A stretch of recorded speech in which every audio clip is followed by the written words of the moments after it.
The fork was still in my hand when she said it. Her voice was sharp, cutting across the clatter of silverware and laughter like a blade. "You're not getting any of my inheritance. A lazy husband doesn't deserve it."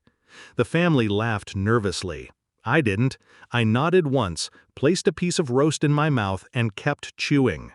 I could feel their eyes on me, her father's smug grin, her mother's relief, her nephew's awkward shifting.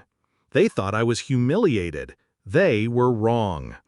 I remember the first night I met her. She was radiant then, fireplace light reflecting in her glass, her smile reckless, her words full of promise. She told me she wanted a partner, not a provider, someone who would see her, not her money. I believed her. I built a life on that belief. But promises rot. They sour slow.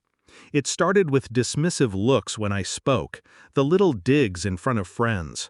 "Mark doesn't understand finance. Mark isn't ambitious."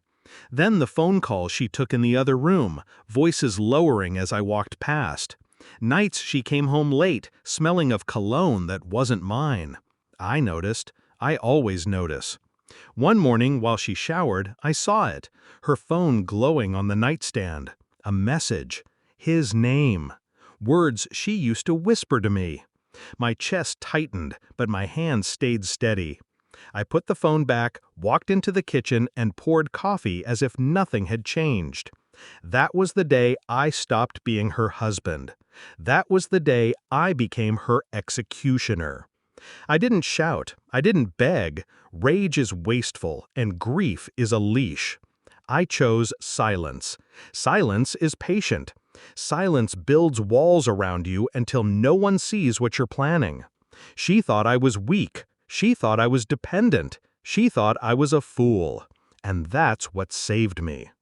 What she never knew was that while she spent her father's money, I was building something she couldn't fathom. A company started in the shadows of her disdain. Friends I made in quiet rooms. Deals signed under different names. Brick by brick, I constructed a fortune in plain sight, hidden only because no one thought to look. And why would they?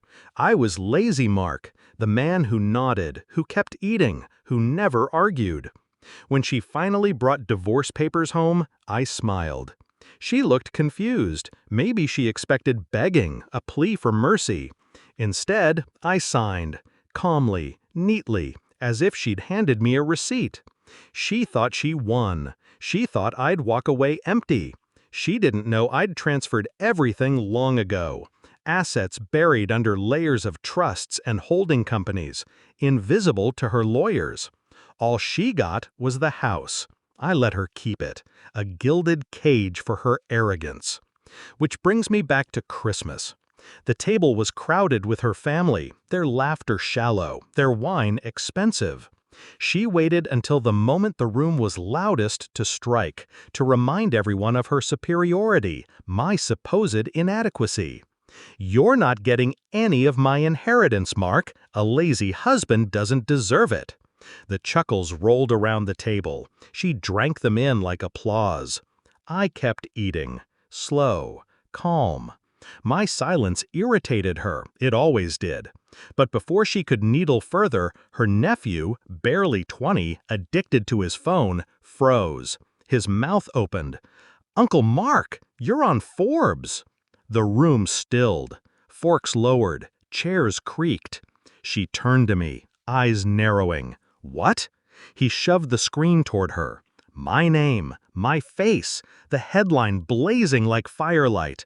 Mark Weston joins Forbes billionaire list at $3.1 billion net worth. Her hand trembled as she snatched the phone. The air tightened, the kind of silence that roars louder than thunder. One by one, faces shifted, from mockery to confusion to something close to fear. I set my fork down, finally looked her in the eye. "You were right," I said softly. "I don't need your inheritance." Her lips parted, but no sound came out. She stared at me as if I were a stranger sitting in her husband's chair. And maybe I was. The beauty of revenge isn't in shouting. It's in revelation. It's the moment they realize you weren't the fool, they were. That every smug laugh, every whispered betrayal, every dismissal was nothing but bricks they laid in their own tomb. She wanted me small. She made me invisible. And in my invisibility, I became untouchable. That night, I walked out of her family's house, their stares burning holes in my back. She didn't follow. She couldn't. Pride had chained her to her chair. I didn't need to take anything from her. I already had everything. I don't replay her words anymore. They've lost their power. What I carry instead is the silence that followed my name on that screen. The silence where her empire of arrogance collapsed and my own rose in its place. Revenge isn't about destruction. It's about balance. And balance was restored the moment she realized she'd lost me, long before the world knew I'd won. So when people ask me how